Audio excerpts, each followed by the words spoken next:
Okay. Hello everyone. I feel like it's been like a really long time since I've talked directly to the camera, even though it's only been like probably a week. But I've been in a little bit of a motivation slash reading slash just sort of life slump, mostly because I feel like I've just been kind of overbooking myself and running myself ragged a little bit. But I'm in the home stretch currently, pulling myself out of the hole at the moment. So one of the byproducts of this slump that I've been in is that I didn't do a monthly reading wrap up at the end of June, mostly because I did a mid-year book tag and then was also planning on doing a tier ranking all the books I've read so far this year video, which I did film and then realized when I finished filming that the screen recording app I was using was terrible quality and I would not want to subject you guys to a video that was like literally the grainiest thing I've ever seen. So with that being said, what we're doing today is actually a collective wrap up for everything that I read in the months of June and July. Now, this little slump that I've been in also affected how many books I read in July. I think in my TBR video I said I'd only read 2. I did read 3. I miscounted. I read 3 in the month of July and that's it, unfortunately. A bit of a slump, but that's okay because we're on the come up. I've already read 1 book this month. We're already doing better, okay? So with all that out of the way, let's go ahead and start by running through the stats for all the books I read, because I did read in total 13 books over the last 2 months. Okay, so to start, in June, I read 10 books. 6 of those were out of my monthly TBR. Yes, elephant in the room, I did not finish my June TBR, y'all. I got to the Sunday, that was the last day of the month, and I realized I still had 2 books left. I was 80 pages into one and 100 pages into the other. I just had to pick one to power through, so the one book that I didn't get to was Everything I Know About Love by Dolly Alderton, which I am like 100 pages into, but usually with like nonfiction memoir type books, I do take my time and I read them more slowly. So maybe this month I will get to her and I will finish her. We'll see. Of those books, 2 were from the 24 in 2024 list that I have, which puts me at about 10. In terms of genre spread, I read 1 graphic novel, 2 adult thrillers, 2 young adult thrillers, 1 young adult sci-fi, 1 young adult fantasy, 1 adult romance, 1 magical realism slash romance, and 1 literary fiction. All over the place. In total, I read 3,807 pages, which the 10 book thing can really truly be attributed to the 24-hour readathon I did in June. So like, this is not a standard for me. This is a crazy big reading month, but it's because I chose 24 hours out of the month to read. I think I got through 4 books, 4 or 5, or finished 5. I had started, you get it. It was a lot. And my average star rating for the month was 3.7 stars. So really solid month. I really just had a good time reading in June. Like I was reading and I was loving it. July, I was not reading. Every time I would pick up a book, I would get 10 or 15 pages into it and be like, I can't. So I ended up reading a total of 3 books, like I said. 2 of those were from my monthly TBR, and that was it. The 3rd one was just one that I picked up because I wanted to. Genres, I read 2 adult mystery thrillers and 1 young adult mystery thriller. Clearly, I was in a mood for only one specific type of thing. I only read 1,152 pages, and my average star rating was a 3.25. So definitely on the lower end out of all the months so far this year. Just overall, July, I had a great month socially, but I think it caused me to maybe neglect other areas of my life. We're getting back into it though. I'm getting back into the swing of things. I'm focusing on health, I'm focusing on self-care, I'm focusing on, you know, recuperation time, blocking out days in the week that I need to just like reset. So we're feeling better, okay? Going into the rest of the year, the back half of this year, we won't be repeating July in terms of whatever was going on in my head. So that being said, let's go ahead and move on to the books themselves. Since there are so many, I'm gonna try and keep it shorter and sweeter than usual. Okay, so these first 3 were actually in a reading vlog that I posted in the beginning of June. First up, we have Illuminate, which is a young adult science fiction dystopian situation that is told in the form. I'm like, have I done this already? It's told in the form of a mixed media dossier. So we've got emails, we've got IMs, we've got a dossier. And basically we follow 2 characters, Katie and Ezra, who have experienced this random invasion of like the planet situation that they were living on. We follow them as they are fleeing the people that invaded and also dealing with a bunch of obstacles that are popping up, including disease, AI, relational issues, because these 2 did break up the day of the invasion. So we've got a lot of layers here. We've got a lot of things going on. And I actually really truly enjoyed this so much more than I thought I was going to. In terms of like young adult scale, I think this would be a 4.5, but for my personal personal taste. I think I'm gonna settle on 4 stars officially as my rating, but I did truly have such a good time reading this. I think mostly because my expectations were so low. So I don't want to like blow your expectations through the roof, but this was very dark. It felt very much like Maze Runner to me in terms of like the themes and the darker tone. Like I said last time I talked about this, it was a bit lacking in terms of like the character and relational side of things, but in terms of like the story and the premise and the setup and the execution, all really good. Very excited to continue the series. I'm thinking I'll probably pick up the second one sooner rather than later. So that was Illuminae. Would highly recommend this one. Okay, up next I read The Wishing Game by Meg Schaefer, which is literary. Is this the literary fiction one that I put on my list? This one was a miss for me, unfortunately. I was really intrigued by the premise, which is essentially that a woman named Lucy Hart, who is a teacher's aide, is basically asked to visit the island that this reclusive author lives on because he's come out of retirement, come out of hiding to release one last book in his famous series, and there's only one copy. So anyone that can complete trials he sets forth will win the copy of the book, but not anyone can compete. It's only people that he has invited to the island that he has some kind of history with, and Lucy is one of them. This book and me, we weren't besties. I did settle on, I think, 3 stars, maybe 2.5. Honestly, weirdly, this hasn't happened to me in a long time, but this book just really felt like words on paper, which is something that somebody commented on the reading vlog in which I read this book, and it really resonated with me. I don't know what it was about the writing style that I just didn't click with, but I wasn't picturing things, I wasn't feeling the emotions, I wasn't really connecting with the relationships, and what should have been the most fun part, in my opinion, like the actual trials and games and events and things that they were competing in to win the copy of this book, just like didn't really take place on paper, and so it didn't pack the punch that I was promised, I think. And also I think I said in the reading vlog in which I talked about this is marketed as magical realism, and it is just simply not. There's no magical realism in it. There are some chapters from one of the books in this man's series, this beloved series. No magical realism in the book itself. So it just really didn't hit for me, and I don't think it's one that I will ever be reaching for again, and it's not one that I would necessarily go out of my way to recommend. So I think 2.5 or 3 stars, somewhere in that range. Not my favorite, but I am glad that I read it because I was super curious about it before. Up next we have The Institute by Stephen King. This is my first Stephen King book. Also read it in that reading vlog. This is a like thriller, fantasy, mystery. I don't really know what all the genres are for this. We follow a young boy named Luke who has been abducted and taken to an institute that basically experiments on young individuals that have telepathic or telekinetic abilities. We basically follow him throughout his time as he tries to figure out what's going on and escape. And there's a lot going on in this book. There's a lot of moving parts. There are a lot of characters.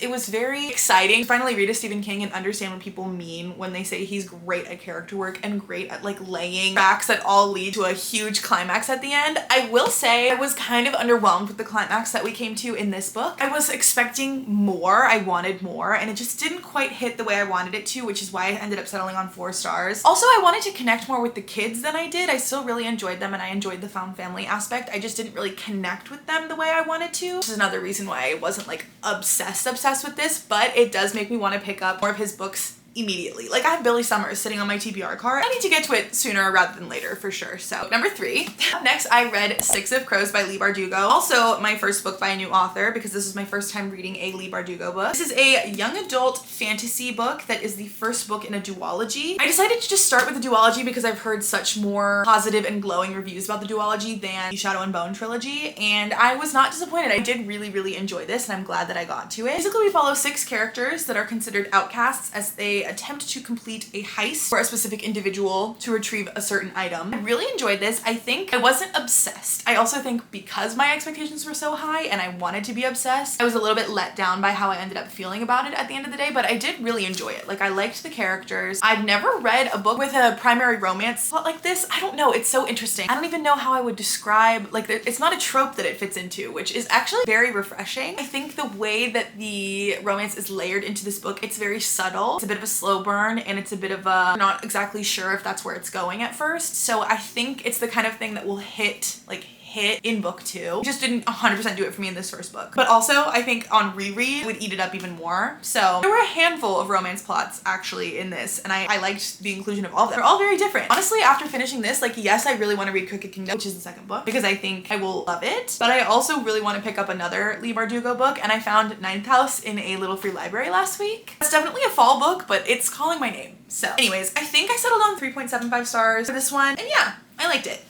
By the way, that was the first book that I finished in my 24-hour readathon, and the next 4 books are all from that and in that video. So if you want real-time, more in-depth thoughts and feelings, they're in that video. But up next, I picked up This Summer Will Be Different by Carly Fortune. Loved it, y'all. I ate this one up and I was not expecting to. I think, again, it's because my expectations were so low. I had such a good time. I knew I liked Carly Fortune's writing because I've read Every Summer After and I really enjoyed it until the twist at the end that revealed a specific trope that I just don't enjoy in my romance books. She didn't do it with this one, y'all. She didn't do it with this one, and I appreciated that so much because I loved this. The end was a bit dragged out. I think I understand why she made the choices that she made, and I think on reread I would probably be more okay with it because I know where we're ultimately going. But I ended up settling on 4.5 stars. Basically, it's about a girl named Lucy whose best friend Bridget grew up on Prince Edward Island, and once on a trip she got there before Bridget and happened to meet a guy at a bar, had a one-night stand, and then she found out that that guy was Bridget's brother. Basically, we follow them through flashbacks over the course of many different summers in the past, intercut with present day summer in which Lucy has returned to Prince Edward Island, some kind of unresolved issue between her and the brother clearly, and some kind of emotional turmoil going on with Bridget. It forces the 3 of them to spend time together in the present day leading up to Bridget's wedding, and yeah, I don't know. I really don't know what to say beyond I ate it up. Genuinely could probably bump it up to 5 if I reread it and love it. I don't know what it was, but the entire time I was reading it, I was giggling, kicking my feet, bit of a 5-star stomach ache, like just really enjoyed it. I don't know what it was. Really worked for me and I loved it. So I would highly recommend, if you haven't read this yet, pick it up before summer's over because I loved it. So yeah. Next, I read the first book in the Heartstopper series, which is a graphic novel. My first graphic novel. I have watched the show, so I did already know the story, and I already knew I was gonna love it, but it was really fun reading it in graphic novel form. Art style was really cute. I just love Nick and Charlie, and I am hoping to continue it. I just don't physically own the Heartstopper books because I did borrow the first one off of Maddie's shelf, so we'll have to see if I decide to invest in them. I would really like to because I think the story is so cute, and it's just such a quick palate cleansing read. It just makes you like smiley and warm, and it's just really cute. So I'll probably be continuing. I don't know how to rate graphic novels in comparison to like everything else that I read, like on that scale. I think I would probably give it 4.5 if I had to give it a rating. So it was really cute. Okay, and then next I read another book that I don't physically have, which was the first book in the Mindfuck series / book. It's called The Risk, and I gave it 2 stars. It was not what I wanted it to be. I think I had hyped it up in my mind for so long that it just fell a little bit flat. Nothing really happens in the first book because, I don't know, the fact that Mindfuck is one big book but then it's broken up into 5 smaller ones, like that doesn't make sense to me if there's not going to be a full arc in the first one. Do you know what I mean? I don't know. It just was very strange to me, and I don't know. I just didn't click with the writing style. I wasn't invested in the romance at all, and also I'm not super invested in the vigilante side of things either. So overall, just really didn't work for me, and I don't think I want to continue the series. Oh, which by the way, it's a serial killer romance book. There's a guy in the FBI, a woman that's a serial killer, and they end up dating. That's basically the setup of the first book, and basically all that happens, if I'm being honest. So yeah. Okay, next I read Killer Instinct by Jennifer Lynn Barnes, which is the second book in the Natural series. Loved it.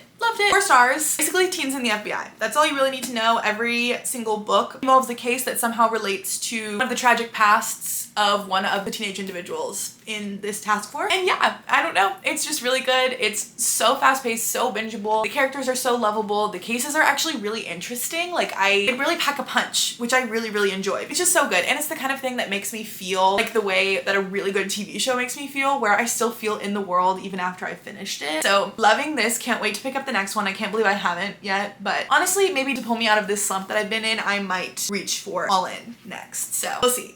But this one, loved it, had a great time, would highly recommend. Next, I read The Unmaking of June Farrow by Adrienne Young. I liked this, but it was just, I think I had such high expectations that it fell a little flat. I'm seeing a recurring theme here. Expectations always affect the way I go into a book. That's why I almost feel like it's better when I go into something blind and have no expectations, because this one, expectations were high. Magical realism, time travel romance, mystery, a curse, a bunch of things that I was like, yes. The execution, I think, and the story itself was just different than what I was expecting it to be. This definitely exists in the same vein as like Outlander and What the Wind Knows, which are 2 like time travel romance books that I'm actually familiar with. I just was expecting this to be in its own box. I don't know why. Nobody said anything that would have led me to believe that. I think it's just an assumption I made on my own, and that's kind of where I was disappointed I think. I think I was hoping it was going to be more like About Time, the movie, and it was more like Outlander, you know? The prose was really pretty, but there were some times that the writing style was just not 100% working for me, and I also think I just didn't feel intensely connected with the characters. I did listen to a decent amount of this, which sometimes does affect the overall experience and the way that I feel about the characters. I don't know if the narrator was like my favorite, but I can definitely appreciate the story, and I know like so many people would probably love this. Like if you like historical fiction and you like time travel romance,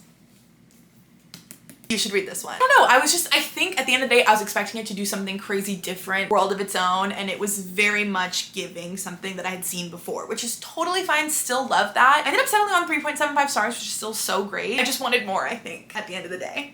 Okay, and then the last book that I read in the month of June was Truly Devious by Maureen Johnson. I don't know how to explain how I feel about this series. It's so interesting to me. If you don't know what the series is about, our main character is Stevie Bell, who has been accepted into the prestigious Ellingham Academy. Is that what it's called? Yes. Because she is a true crime girly, okay? Everyone that goes to Ellingham Academy has like a specialty, one specific area of study, and Stevie's is true crime. And this specific school has a case that runs deep in its history in which the founder lost his wife and daughter in a kidnapping gone wrong in the 1930s. And Stevie has come to the school because she thinks that she can be the one to solve what happened to them. Basically follow Stevie over her first year at school in the first 3 books. I have read all 3. As she kind of tries to make a space for herself in this school, like find out who she is, navigate friendships and dating, etc., while also trying to solve one case that pops up in each book and overarching the Ellingham case from the 1930s. The vibes in this are so specific. Like, yes, the premise feels very Good Girl's Guide to Murder, but the actual vibe and tone is so different. It's very cozy mystery vibes, I would say. Like, not a lot happens specifically in the first book. I finished this and I was like,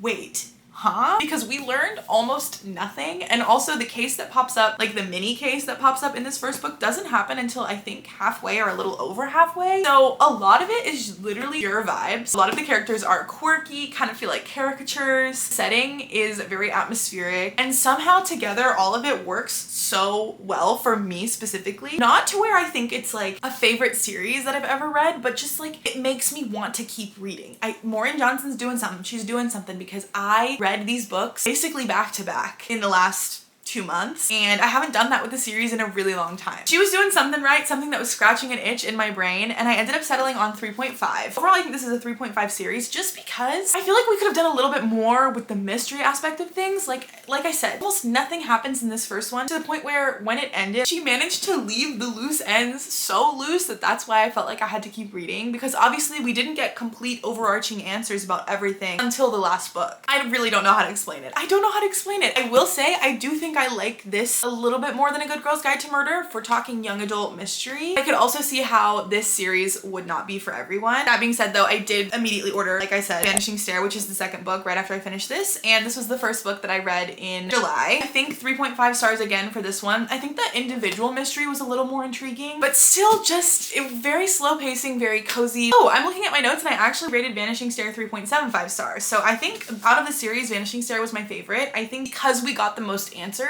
in this one. Like obviously we got ultimate cohesive answers in the third one, but something about this one, and especially the pacing, like the last 30% of this, I was locked in. I was locked in.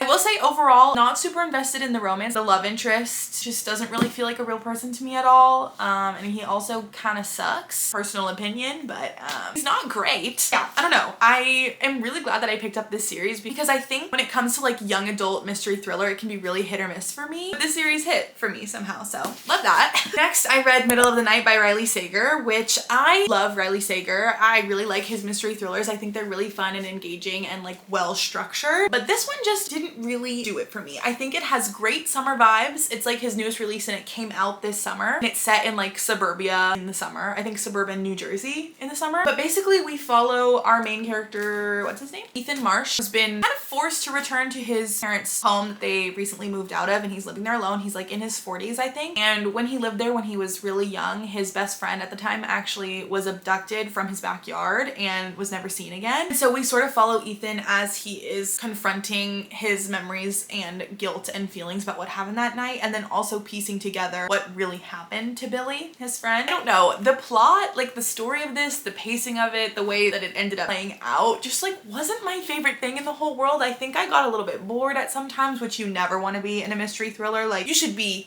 thrilled. You should be thrilled. I will say the final twist did get me, but I don't think that it made up for what I was experiencing in the rest of the book. Definitely very atmospheric, very summer. Liked that part, didn't really love the rest. I settled on 3 stars just because I do like this a little bit more than some really disappointing thrillers I've read recently, but just ultimately not my favorite Riley Sager, and really nowhere near my favorite mystery thriller. So that's that. Okay, and then lastly, I read Wrong Place, Wrong Time by Gillian McAllister, which is a mystery. I would definitely say more mystery than thriller. Kind of like Groundhog Day situation. Basically in this, a woman sees her teenage son kill somebody one night, and then in the aftermath of that, she goes to sleep, and when she wakes up, it's the day before, and basically she's going back in time to piece together what led to this situation happening, what led to her son becoming a murderer, and also trying to figure out if she can stop it. I don't know what I was expecting from this. I had heard mixed things for sure before I ever picked it up, but I ended up being really pleasantly surprised. I settled on 3.5 stars because the thing is, I really enjoyed my reading experience. I think that Gillian McAllister is actually a great author. Like, I was doing some underlining and sticky noting of like beautiful pieces of prose and beautiful quotes that she was sticking in there, and also she did such a good job of allowing us to spend time with the characters and really understand who they were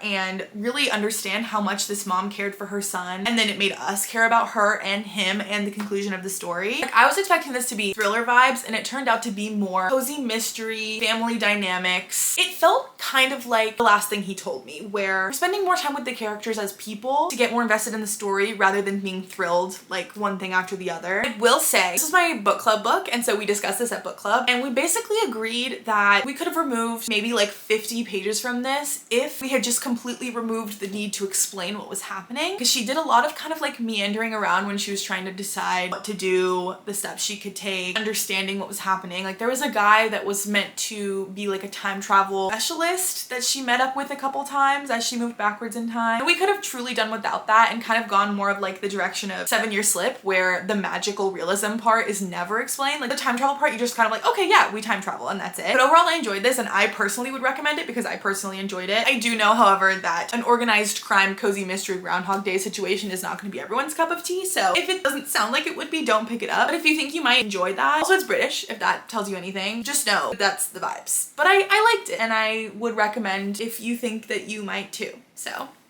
yeah. So these are all the books that I read in June and July. Again, hopefully I'll be coming out of the slump this month, and I will have more to talk about in my August reading wrap up. But yeah, I'm definitely not disappointed with what I managed to get through in the last 2 months. This is a hefty stack. So as always, thank you guys so much for watching. Also, if you've read any of these, let me know. Would love to discuss. And yeah, with that being said, I guess I will just see you in the next one. Bye.